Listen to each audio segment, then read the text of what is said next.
Right. The legal voters of the Regional Technical School District are hereby warned to meet at the Hannaford Career Center in Middlebury, Vermont, in said district on February 13, 2019, at 7 p.m. to transact and vote on the following business. Article 1, to elect the following officers: a moderator, a treasurer, and a clerk. I'm going to turn over the elections to Suzanne Buck, Chair. And I would entertain a motion for a slate of officers for moderator, clerk, and treasurer. Do I? Whoever they are. No, you have to give me the name. Is Dave's going to Dick Thodol and Linda Barrett and who's our current champion? Jane Beck. Oh, and Jane Beck, yes. I would move that slate of officers. So it has been moved that Dick Thodol for moderator, Jane Beck for treasurer, Linda Barrett for clerk. Do I have a second? Second. Motion has been made and seconded. Can we vote on it? All in favor, please say aye. Aye. Any opposed? Any abstentions? We have elected our slate of officers. Okay, Article 2, to hear and act upon the reports of the treasurers and auditors of the district. Do I hear a motion on Article 2? Mark? Yes, given the absence of an auditor's report for the current meeting, I would like to make a motion to postpone discussion and action of Article 2 until a warned meeting in March, at March 13th specifically, at 6:30 p.m. at the Hannaford Career Center, 51 Charles Avenue in Middlebury. Do I hear a second? I'll second that. Motion's been made and seconded. Discussion on Article 2. Dana, would you like to explain the circumstances? Yes, there are unusual circumstances in that we've been working closely with our auditors, and we didn't find out until after we had published the warning for the annual meeting that they would not have even a draft of the audit report for us by the time this meeting occurred. So that put us in a very awkward situation, so I called the Secretary of State's office and asked, what do I do? Or what do we do? And they said, you're going to have to postpone it, but you're going to have to give it 30 days warning. So we warned a meeting like on Monday, just to say that we needed to have another portion of the annual meeting for March 13th, same time that our board meeting, at our board meeting. So this would allow us to follow the board meeting in March as well. By which time an audit will be in hand, because they've promised it to us for the budget and policy meeting on February 25th. So if you want to get an advanced look at that, you may certainly come on the 25th.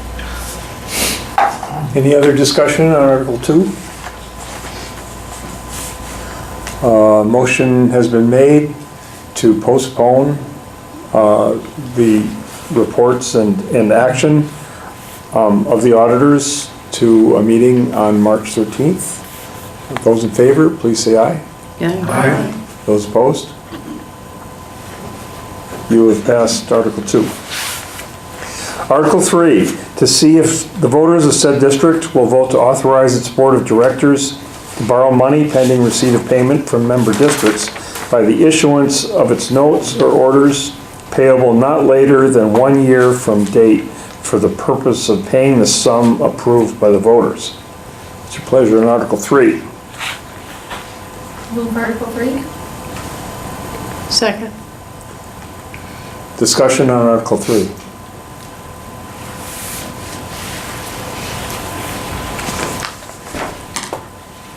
Hearing none, those in favor of adopting Article 3 as moved, please say aye.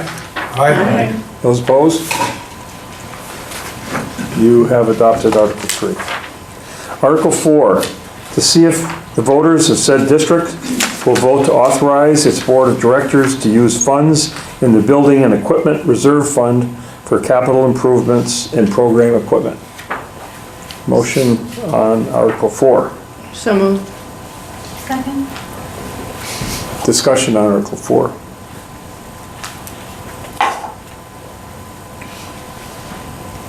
For the record and for the voters who are listening, the balance, as I reported earlier, I think in one of my reports, is $82,550 in the building equipment and reserve fund. Further discussion on Article 4. If not, those in favor of Article 4, please say aye. Aye. Those opposed? You have adopted Article 4.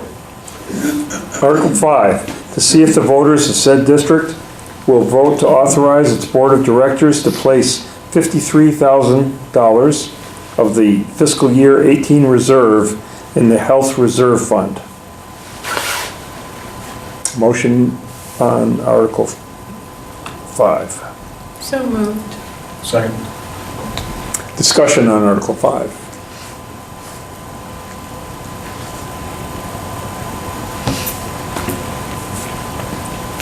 Hearing none, those in favor of adopting Article 5 as moved, please say aye. Aye. Those opposed? You have adopted Article 5. Article 6, to see if the voters of said district will vote to authorize its board of directors to use funds in the health reserve fund for expenses related to healthcare coverage. So moved. I'll second. Discussion on Article 6.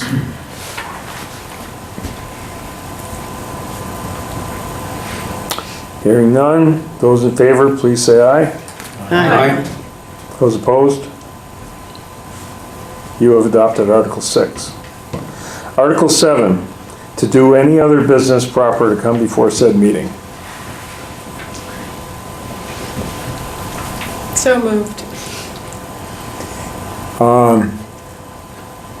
There is, There is no business, No business, okay.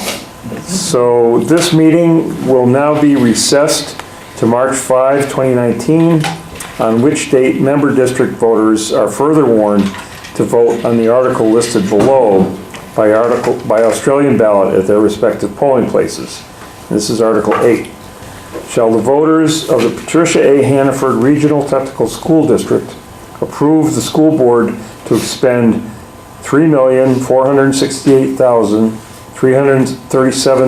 $3,468,337.65, which is the amount the school board is determined to be necessary for the ensuing fiscal year.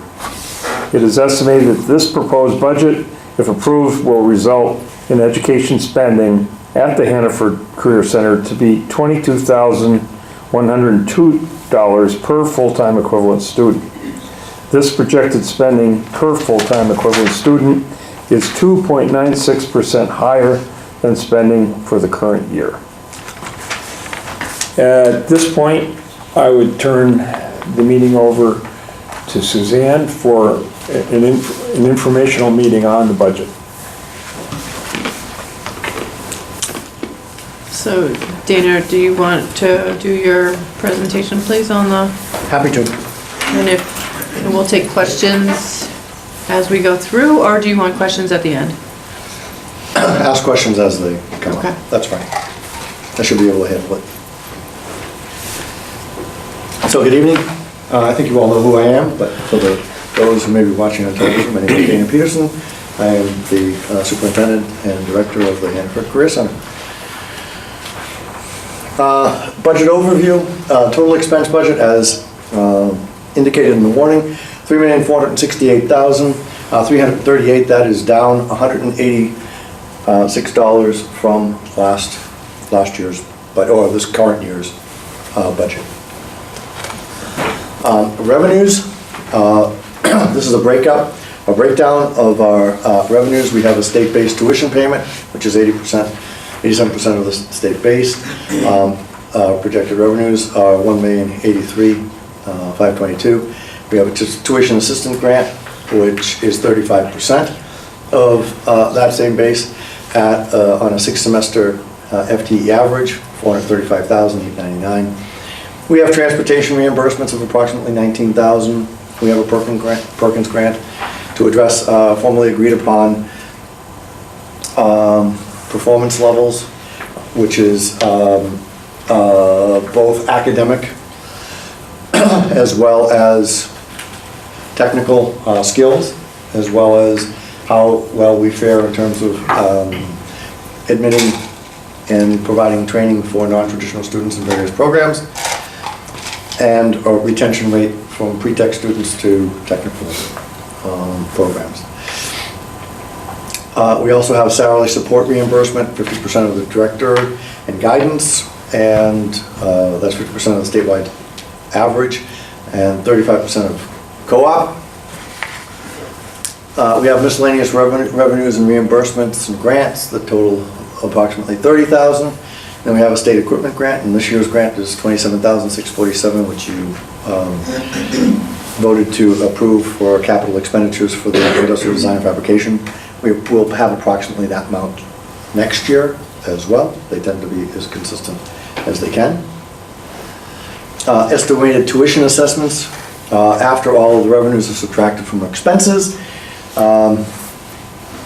we then get an amount to be raised by taxes for each of our sending towns. All tuition costs are assessed on a six-semester trailing average, which means that you are paying for those students after they have left a program here at the Career Center.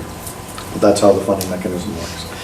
And if we take the amount to be raised by taxes at $1,633,752, divided by 6 semesters, the 6-semester average of 122.94, we get $13,289 per student. That is what gets assessed to each of our sending towns through the high school, the designated high school. That is up 3.02% in terms of per pupil cost, and the difference is $390.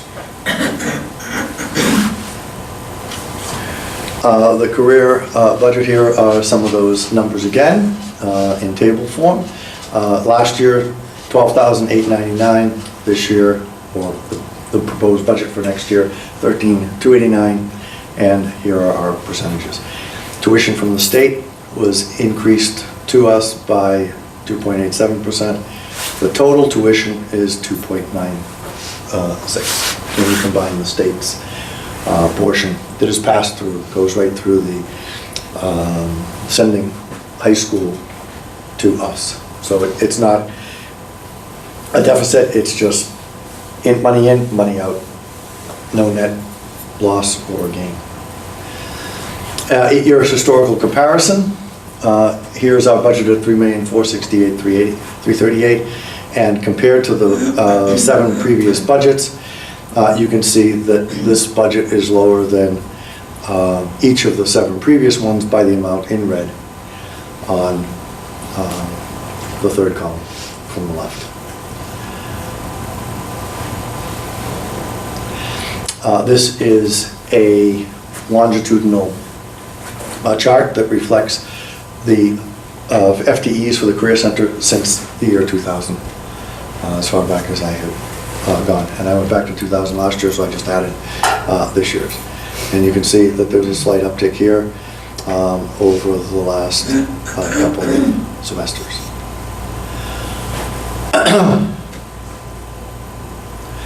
In the past 5 years, semester averages have fluctuated between 123 and 135 on a 6-semester average.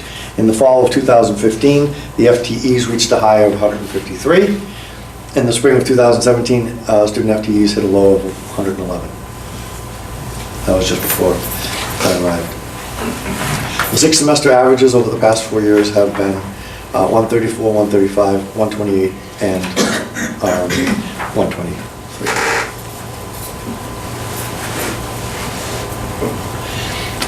We added computer science. Actually, I should go back and make it clear that the 123 is the projected one for next year. 122.94. I rounded the whole numbers. New programs. We added computer science for this school year, And we're currently scheduled to add construction technologies as a result of the board's vote in January for the school year 1920. Unlike general education programs, decisions for CTE programs are based on both industry demand and AOE approval. The computer science and construction technology were identified both by AOE data as well as industry demand as critical areas of need within the state. And on a survey that we sent out last year around this time and gathered 400 respondents, computer science ranked third and construction technologies ranked first.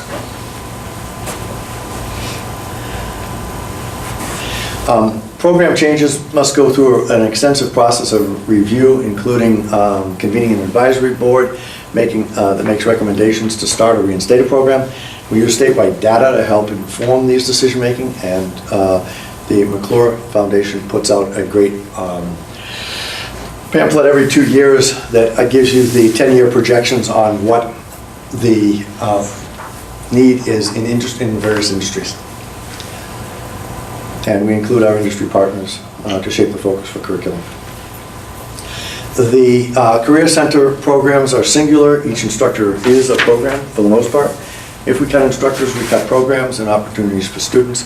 And we also do not address a need that has been potentially critically identified by industry and the state. We currently have some capacity. The good news is that the capacity that we had last year has been lessened because we have a larger increase in our FTEs from where we were a year ago. So that's very encouraging. Opportunities to collaborate. We've had additional capacity and we'd love to have more students. So we're reaching out to all of those who are maybe listening to come down and take a look and see if career and technical education might be in your students' personal learning plan. And we'd love to have a conversation about that. We continue to work collaboratively with all of our sending schools and coordinate our proficiency as well as scheduling and other things. We meet monthly now with the administrators from each of our sending schools. We're moving forward to offer CP2, which is career programming option 2 within the IB framework, which would be accessible to any student at the secondary level in Addison County. And as I mentioned, we have standing meetings with our partners from all 3 high schools each month. Finally, there's an invitation to everybody who's out there listening to come to our open house, Maker Fair and Repair Cafe tomorrow, February 14th, Valentine's Day, from 4 to 8 o'clock. The open house is 4 to 7. The Maker Fair goes for an extra hour. And I think most people have seen our video before, so I won't take the time to play that. But thank you very much for your time and attention. And I will now open up the floor to any questions you might have.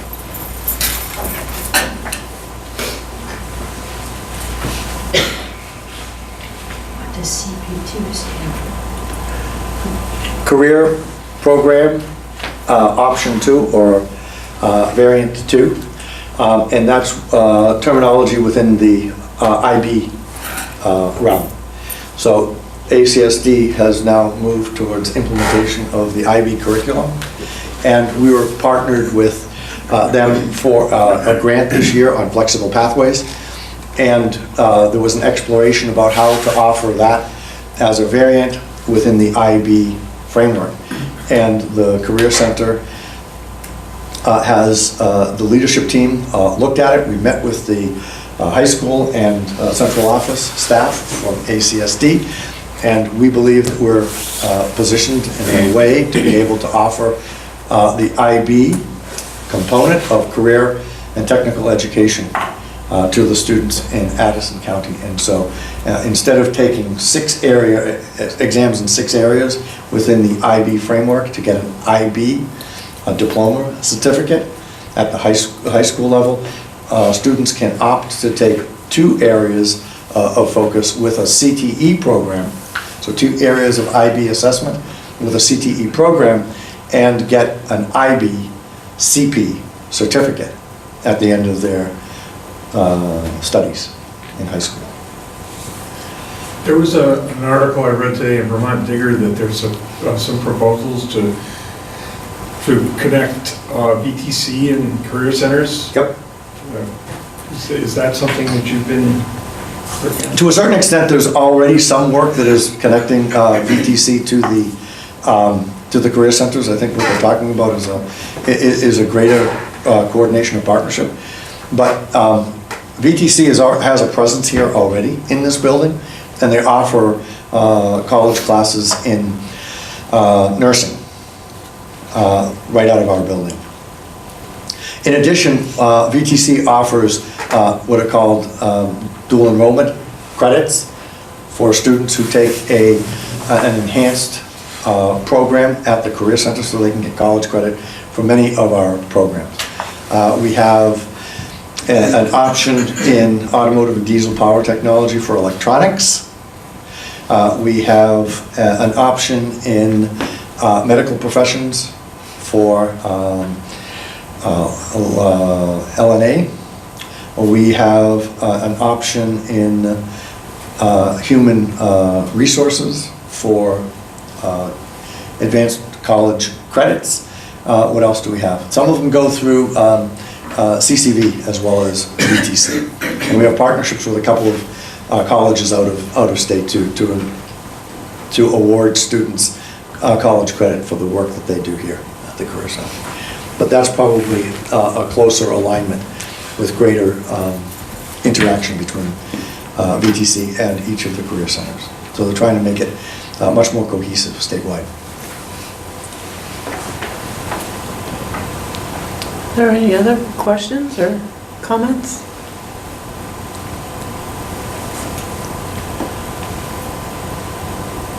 Thank you very much. Nice job. Thank you, Dana. Thank you.